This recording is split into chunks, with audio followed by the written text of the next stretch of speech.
Hello everyone. So this is our new channel जिस पे सबसे पहले जो क्लासेस शुरू होने वाली है वो है सीआरपीसी, क्योंकि सीआरपीसी की मोस्टली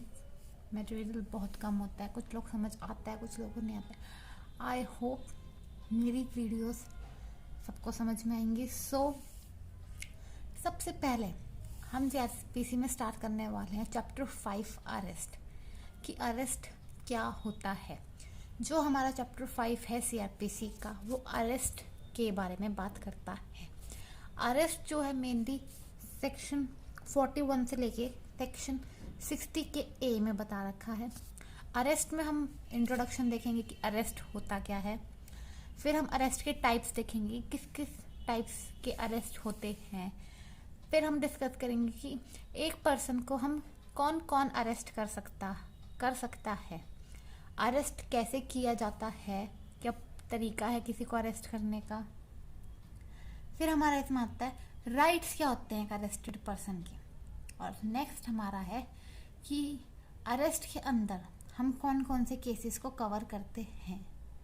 ठीक है, तो अब हम स्टार्ट करते हैं अरेस्ट के इंट्रोडक्शन से, कि अरेस्ट का इंट्रोडक्शन क्या होता है, मतलब क्या क्या बात की गई है इंट्रोडक्शन में। पहले तो हमें ये पता होना चाहिए कि जो हमारी टर्म अरेस्ट है उसे इस कोड में डिफाइन ही नहीं किया गया, मतलब कोई ऐसी पर्टिकुलर डेफिनेशन नहीं है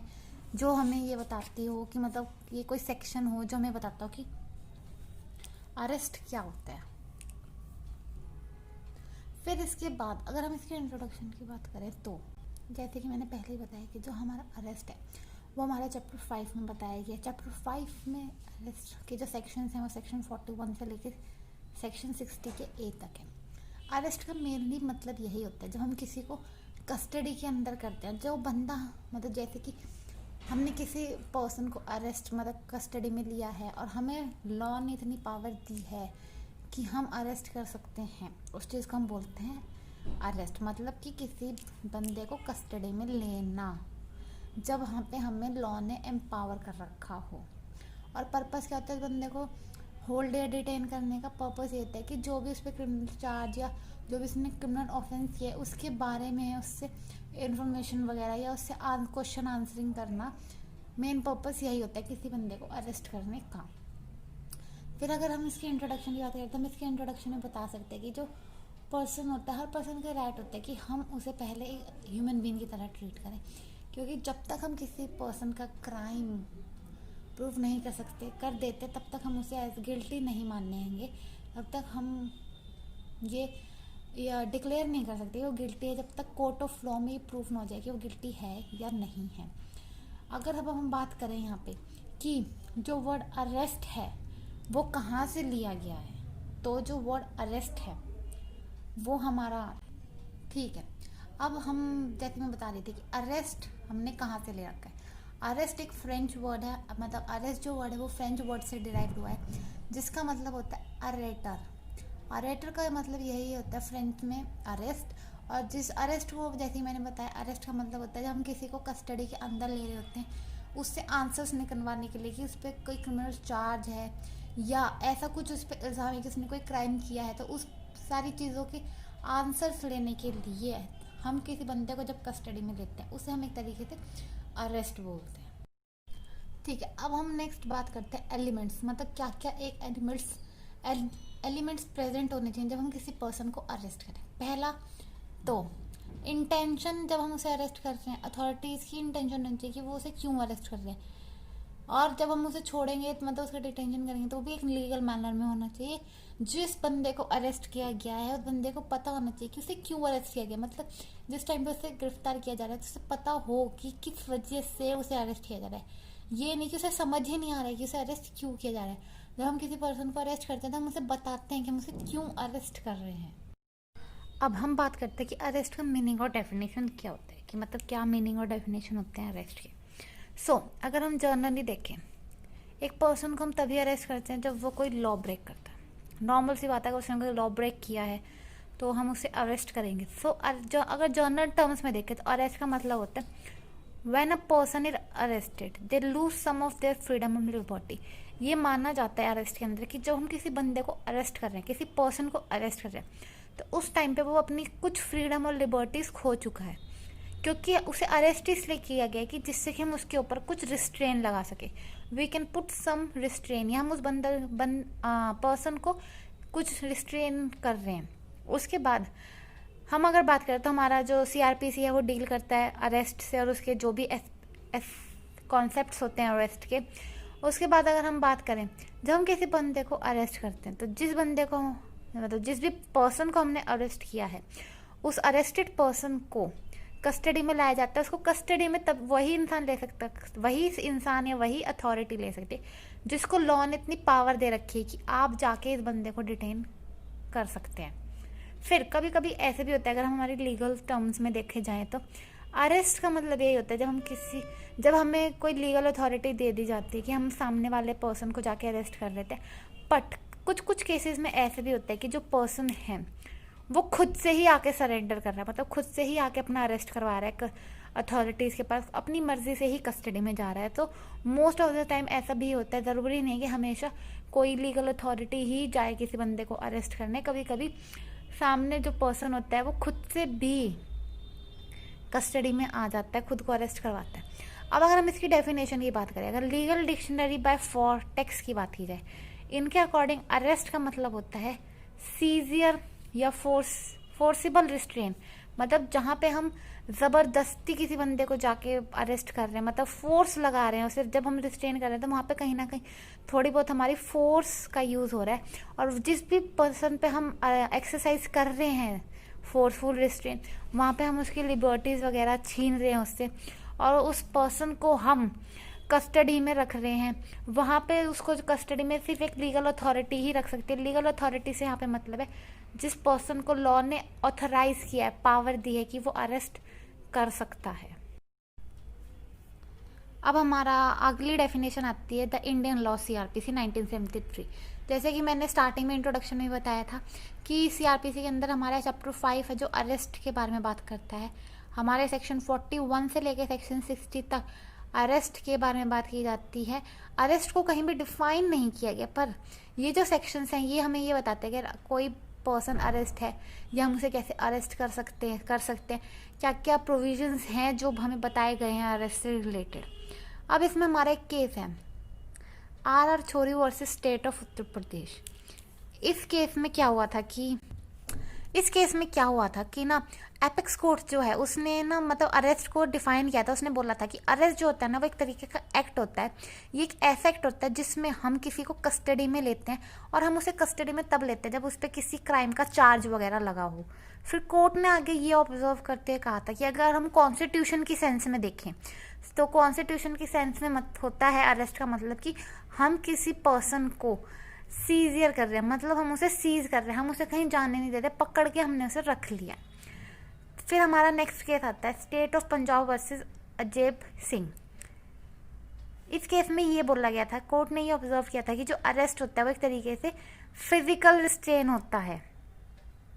ठीक है, कोर्ट ने बोला था कि जब भी हम मतलब कोई भी लीगल अथॉरिटी किसी पर्सन को अरेस्ट करती है तो वहाँ पे ये मानना जाता है कि अरेस्ट एक तरीके का फिजिकल रिस्ट्रेन है। वो फिजिकल रिस्ट्रेन इसलिए क्योंकि जब हम किसी पर्सन को रिस्ट्रेन कर लेते हैं तो हम उसे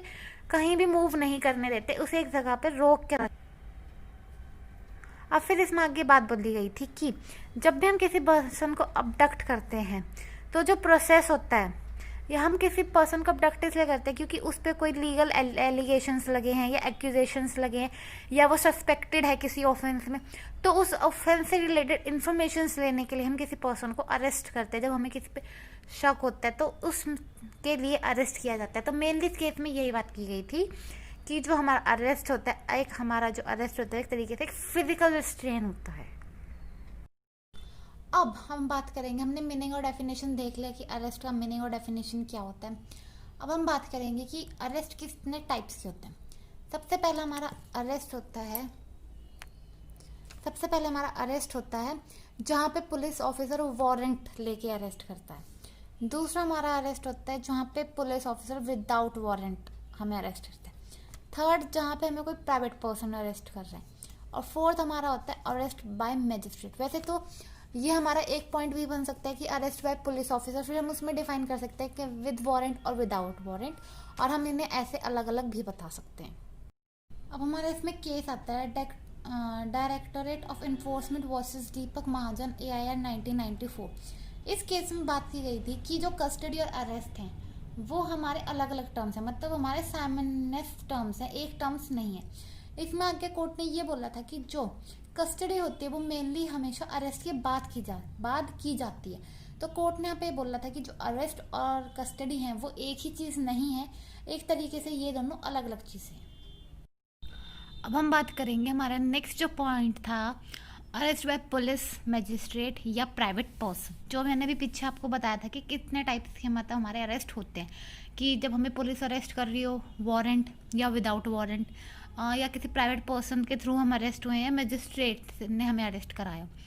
तो अब हम सबसे पहले बात करेंगे हमारे सेक्शन 41 की। जो हमारा सेक्शन 41 है, हमारा सेक्शन 41 बात करता है व्हेन पुलिस में अरेस्ट विदाउट वारंट। कब पुलिस हमें अरेस्ट कर सकती है विदाउट वारंट के? मेनली तो वो तभी कर सकती है जब मैटर्स बहुत ज़्यादा सीरियस हों,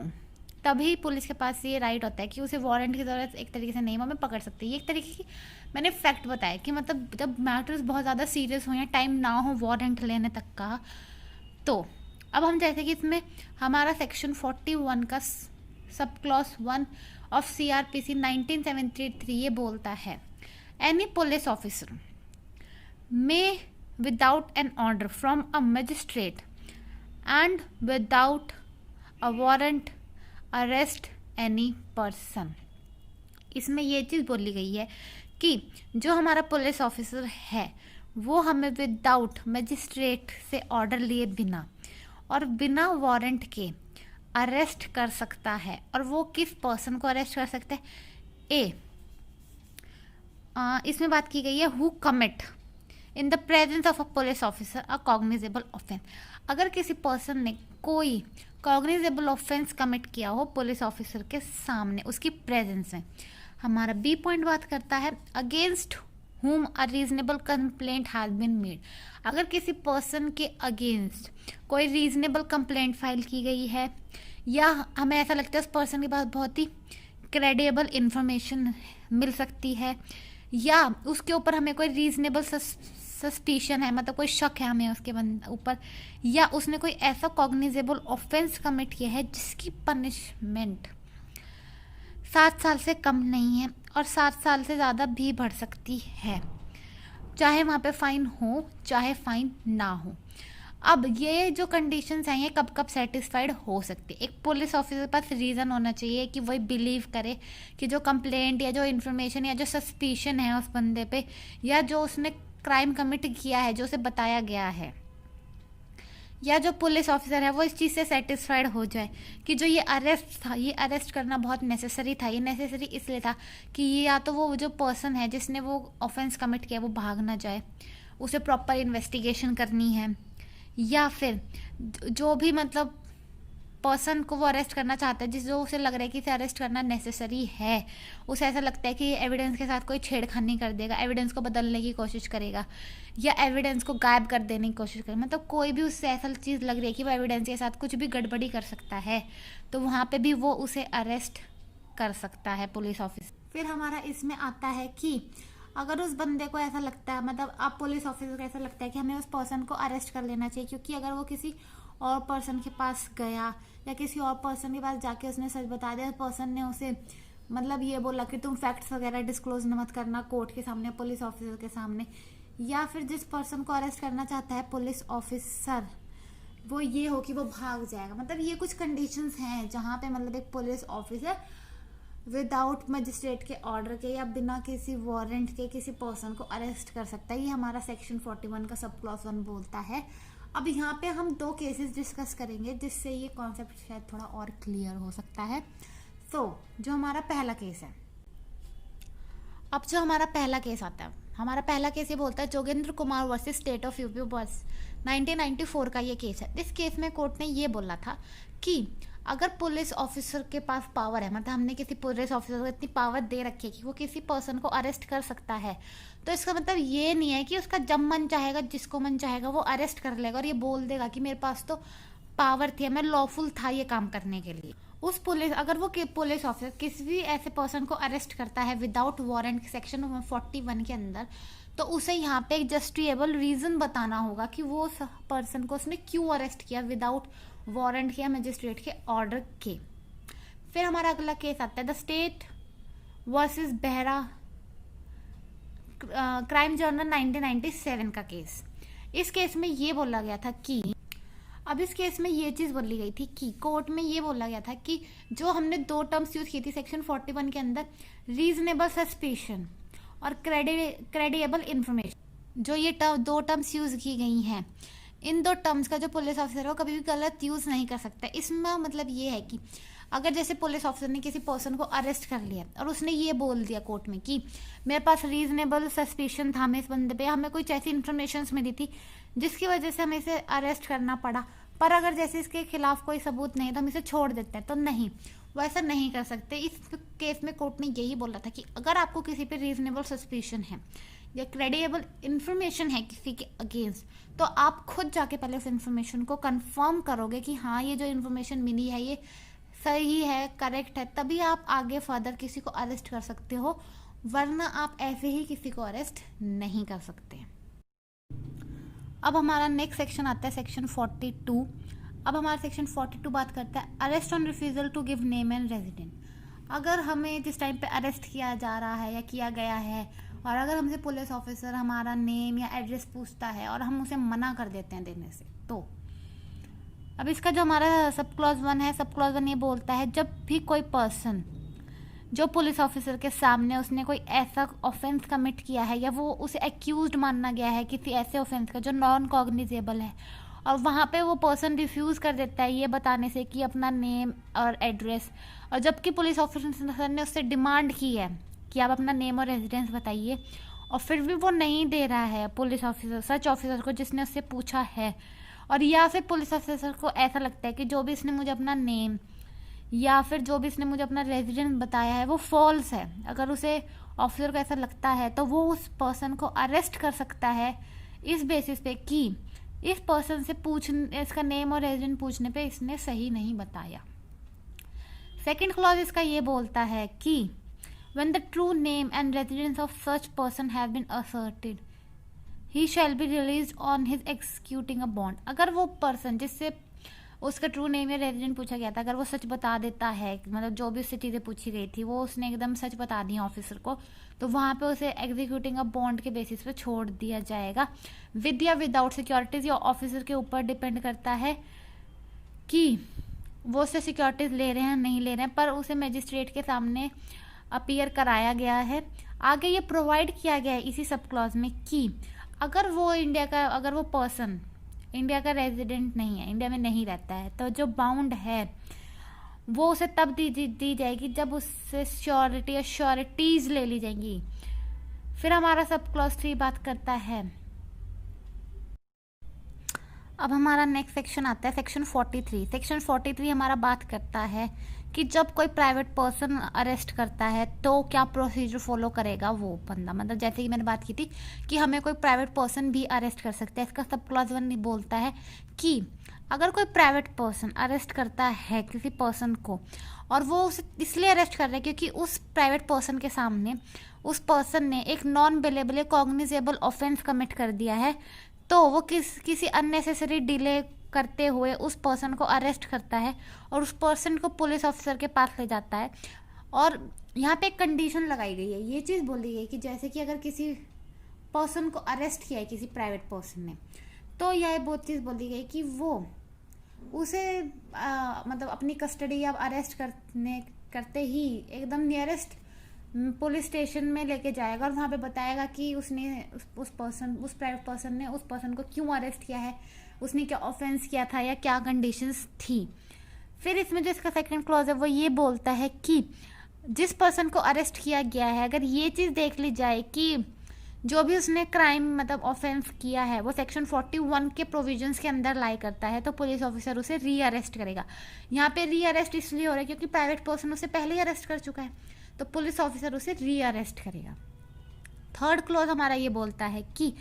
ये बिलीव करते हुए कि उसने जो ऑफेंस किया है वो नॉन कॉग्निजेबल ऑफेंस था, और जब पुलिस ऑफिसर ने उस एक्यूज से डिमांड की कि आप मुझे अपना नेम और रेजिडेंस बताइए, और वो अपना नेम और रेजिडेंस नहीं दे रहा है उस ऑफिसर को, या उसने मना कर दिया देने से, या फिर जो उसने नेम और अपना एड्रेस बताया है वो उसने फॉल्स बताया है,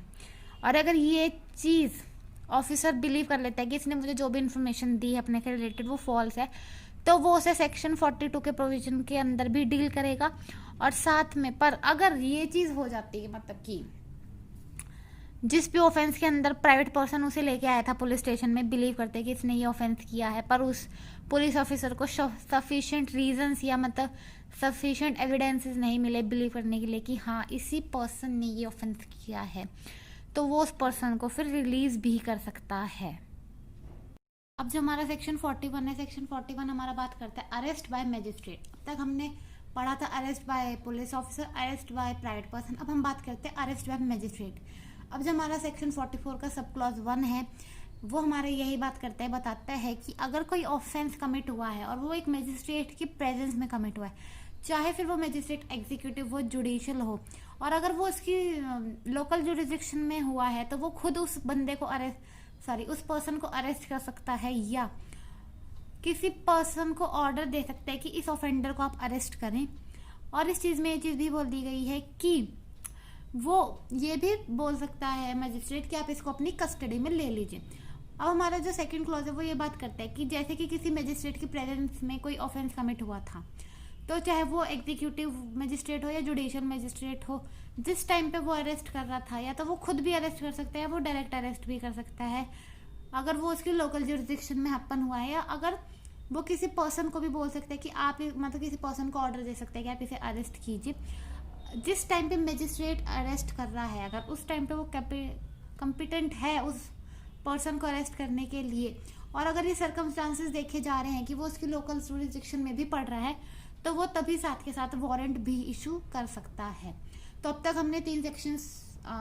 हमने 4 सेक्शंस पढ़े 41 से 44 तक, जिसमें हमने पढ़ा कि पुलिस ऑफिसर कैसे अरेस्ट कर सकता है,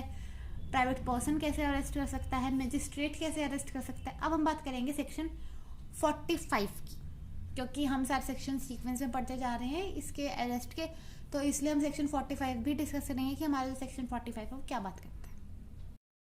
अब जो हमारा सेक्शन 45 है वैसे तो इतना इंपॉर्टेंट नहीं है, पर मैं बता देती हूँ इसमें क्या बोला गया। सेक्शन 45 जो है वो हमारा बात करता है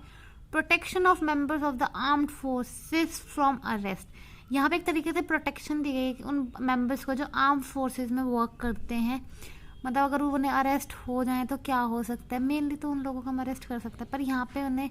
प्रोटेक्शन दी गई एक तरीके से। अब हमारा नेक्स्ट सेक्शन आता है सेक्शन 46, जिसमें हम ये बात करते हैं अरेस्ट हाउ मेड, कि कैसे एक अरेस्ट होता है, क्या मोड्स हैं अरेस्ट करने के। इसमें हम विद और विदाउट वारंट दोनों की बात करते हैं, ठीक है। तो जो 46 का क्लॉज सब क्लॉज 1 है वो ये बात करता है कि जिस टाइम पे पुलिस ऑफिसर कोई भी पर्सन अरेस्ट कर रहा होगा किसी पर्सन को, तो उस टाइम पे वो उसे टच करेगा या उसकी बॉडी को कन्फाइन करेगा, तब ही मानना जाएगा कि अरेस्ट हुआ है। मतलब कि इस सेक्शन में ये बात की गई है, जैसे कि अब कोई पुलिस ऑफिसर है, कोई प्राइवेट पर्सन किसी पर्सन को अरेस्ट कर रहा है क्योंकि उसने उसके सामने कोई ऑफेंस किया है या उसको कस्टडी में ले रहा है, तो सिर्फ उसके इतना बोल देने से कि हम आपको अरेस्ट कर रहे हैं से वो अरेस्ट नहीं माना जाएगा, जब तक हम उसको फिजिकली पकड़ नहीं लेंगे, फिजिकली टचिंग नहीं होगी या कन्फाइन द बॉडी नहीं होगा, तब तक हम ये नहीं बोल सकते कि अरेस्ट हो चुका है। एक अरेस्ट को कंप्लीट करने के लिए उस पर्सन का सबमिशन होना ज़रूरी है, कि मतलब उसने कस्टडी को सबमिट कर दिया अपने आप को, या फिजिकल टचिंग हुई है या उसकी बॉडी को कन्फाइन किया गया है, तब हम ये चीज़ बोलेंगे कि उस पर्सन को अरेस्ट कर लिया गया है। जो सबमिशन होता है वो वर्ड्स के थ्रू भी हो सकता है या एक्शन के थ्रू भी हो सकता है। अब जैसे कि इसमें सेक्शन 46 में प्रोवाइडेड डैट आता है हमारा, प्रोवाइडेड डैट में बताया गया है कि जब भी हम किसी वुमेन को अरेस्ट करेंगे, तो जो सर्कमस्टांसेस होते हैं जिस भी टाइम हम उस वुमेन को अरेस्ट करेंगे, तो ये प्रिज्यूम किया जाएगा कि जिस टाइम पे मैं पुलिस ऑफिसर एक वुमेन को अरेस्ट करने जा रहा है, तो उसके साथ एक फीमेल ऑफिसर होनी चाहिए। एक फीमेल ऑफिसर ही अलाउड होती है एक वुमेन को अरेस्ट करने के लिए, टच करने के लिए। Police officer, male police officer उसको टच नहीं कर सकता है। इसलिए जिस भी वो एक वुमेन को अरेस्ट करने जाएगा पुलिस ऑफिसर, उसके साथ एक फीमेल पुलिस ऑफिसर भी होगी। फिर यहाँ पे हमारा सेकंड सब क्लॉज आता है। सेकंड सब क्लॉज हमारा बात करता है कि अब इसमें सेकंड सब क्लॉज में यही बात की गई है कि जिस टाइम पे जैसे किसी पर्सन को अरेस्ट किया जा रहा है, मतलब कि अक्यूज्ड को अरेस्ट कर रहा है पुलिस ऑफिसर कोई पर्सन, अगर वो पर्सन शांति से नहीं मान रहा है, मतलब फोर्सफुली भागने की कोशिश कर रहा है, रेसिस्ट करने की कोशिश कर रहा है, तो यहाँ पे उस पुलिस ऑफिसर या पर्सन को ये राइट दिया गया है कि वो नेसेसरी फोर्स यूज कर सकता है, या जो भी नेसेसरी मीन्स है, मतलब जिस भी तरीके से पर्सन को अरेस्ट किया जा सकता है, उन सारे मोड्स की हेल्प से वो उस पर्सन को रोकेगा, अरेस्ट करेगा, कस्टडी में लेगा। फिर हमारा जो थर्ड क्लॉज है, थर्ड क्लॉज हमारा ये बोल कि सब क्लॉज 2 में आपको ये तो परमिशन दी गई है कि आप ऑल मीन नेसेसरी जो मेथड्स होंगे उन्हें यूज कर सकते हैं पर्सन को अरेस्ट करने के लिए, पर वहां पे आप उसे अरेस्ट करते करते उसकी जान नहीं ले लेंगे, मतलब आप उसकी डेथ कॉज्ड नहीं कर सकते हैं। और फिर आगे ये चीज भी बोली गई है कि एक तो आप उस पर्सन की डेथ नहीं कर सकते, और दूसरा ये चीज देखी जाएगी कि अगर इन केस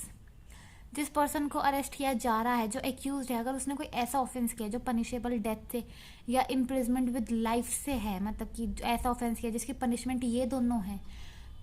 तो तब तक आप उस बंदे के साथ इतनी फोर्स यूज नहीं कर सकते कि आप उसकी डेथ कर दो। वैसे तो मेनली आप जब एक टाइम पे अरेस्ट कर रहे हैं तो आप इतनी ज़्यादा फोर्स यूज नहीं करेंगे कि सामने वाले की डेथ हो जाए। फिर हमारा इसमें फोर्थ सब क्लॉज आता है। हमारा फोर्थ सब क्लॉज ये बोलता है कि कोई भी वुमेन को तब अरेस्ट, ये बोलता जाता है कि कोई भी वुमेन को तब अरेस्ट नहीं किया जाएगा after sunset and before sunrise, ये चीज़ बोली गई है। और अगर आप इस एक्सेप्शन सर्कमस्टांसेस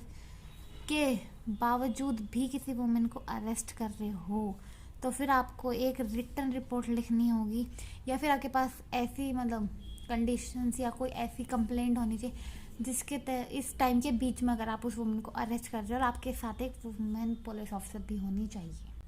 और जब आप किसी वुमेन को अरेस्ट कर रहे हो तो आप judicial magistrate of first class से भी परमिशन लोगे, और वो जो लोग उसकी लोकल जुरिडिक्शन में पढ़नी चाहिए ये चीज़, तभी आप एक वुमेन को सनसेट और सनराइज के बीच में भी अरेस्ट कर सकते हैं। पर यहाँ पे आपको judicial magistrate of first class जो है वो परमिशन देगा। अब हमारा इस सेक्शन 46 के अंदर एक केस कवर करते हैं, जिस केस का नाम है भरोसा Ram Dayal versus emperor AIR 1941। ये 1941 का केस है। इस केस में ये बोला गया था कि अगर कोई पर्सन मतलब कोई एक्यूज है, सामने से ही कोई स्टेटमेंट पुलिस के सामने बोल देता है या अपना ऑफेंस कमिट कर लेता है कि हाँ भाई मैंने ये ऑफेंस किया है, और पुलिस ऑफिसर को खुद सामने से जाकर सबमिट कर देता है, तो फिर यहाँ पे ये चीज़ बोली गई थी कोर्ट में कि अगर ऐसे कोई एक्यूज जो सामने से पुलिस स्टेशन जाके डायरेक्टली पुलिस ऑफिसर को बोल देता है कि मैंने ये क्राइम किया है, मेरे से क्राइम हो गया, वो अपने आप को खुद से कस्टडी में दे रहा है, तो कोर्ट ने बोला था कि ऐसे केसेस में फिजिकल कांटेक्ट हो या ना हो उससे कोई फर्क नहीं पड़ता, या उस चीज़ की रिक्वायरमेंट नहीं है। फिर फिजिकल कांटेक्ट की हमें कोई रिक्वायरमेंट नहीं है, क्योंकि पुलिस फिजिकल कांटेक्ट कभी यूज़ करती है। अगर पर्सन को अरेस्ट करने गई है और वो नहीं मान रहा है तो पुलिस उसे पकड़ के ला रही है। पर अगर पहले से ही किसी पर्सन ने या किसी एक्यूज ने जिसने क्राइम कमिट किया है या ऑफेंस कमिट किया है, वो पुलिस के पास जाके अपना गुनाह कबूल कर लेता है, तो फिर वहाँ पे फिजिकल कांटेक्ट होना ज़रूरी नहीं है। Physical contact is not required, ये चीज़ इस केस में बोली गई थी। अब हम सेक्शन 47 की बात करेंगे कि हमारा जो सेक्शन 47 है वो क्या बोलता है। सेक्शन 47 बात करता है search of place entered by person sought to be arrested. इस सेक्शन में मेनली ये बात की गई है कि अगर कोई पर्सन अरेस्ट है, मतलब वारंट के अंदर अरेस्ट है, और पुलिस ऑफिसर के पास ये अथॉरिटी है कि वो उसे अरेस्ट कर सकता है, पुलिस ऑफिसर के पास वारंट है कि वो उसे अरेस्ट कर सकता है, तो और उसके पास रीज़न भी है बिलीव करने का कि जिस पर्सन को वो अरेस्ट करने जा रहा है या तो वो पर्सन कहीं पे जाके छुप गया या किसी प्लेस पे है, तो यहाँ पे पुलिस ऑफिसर के पास ये राइट है कि वो उस पर्सन के सर्च कर सकता है उन जगह पे जाके जहाँ पे उसे सस्पिशन है कि ये पर्सन यहाँ पे मिलेगा। अब इसमें हमारा सेक्शन 49 आता है। सेक्शन 49 बोलता है नो अननेसेसरी रिस्ट्रेन। इसमें ये बोला गया है कि जिस पर्सन के पास ये राइट है कि वो मतलब पुलिस ऑफिसर या पर्सन पास ये राइट है कि वो एक्यूज्ड को अरेस्ट कर सकता है, तो वो अगर एक्यूज्ड को अरेस्ट करने गया है तो वो वहाँ पे अननेसेसरी रिस्ट्रेन नहीं लगाएगा। वो सिर्फ इतना रिस्ट्रेन लगाएगा, इतना नेसेसरी रिस्ट्रेन लगाएगा जहाँ पे वो उस पर्सन को भागने से रोक सके। मतलब कि अगर कोई पुलिस ऑफिसर किसी एक्यूज्ड को अरेस्ट करने गया है और वो जब उसे अरेस्ट कर रहा है तो अगर वो पर्सन मान नहीं रहा है या भागने की कोशिश कर रहा है तो पुलिस ऑफिसर इतना एस्केप मतलब इतना रिस्ट्रेन उस पर्सन पे लगा सकता है कि वो उसे भागने से रोक सके, पर ऐसा नहीं करेगा कि वो उसे रोकते रोकते उसकी जान ले सके। मतलब अननेसेसरी रिस्ट्रेन अलाउड नहीं है, पर अगर रिस्ट्रेन ऐसा है कि जिससे कि वो उस पर्सन को भागने से रोक रहा है तो फिर वो रिस्ट्रेन वैलिड रिस्ट्रेन माना जाएगा।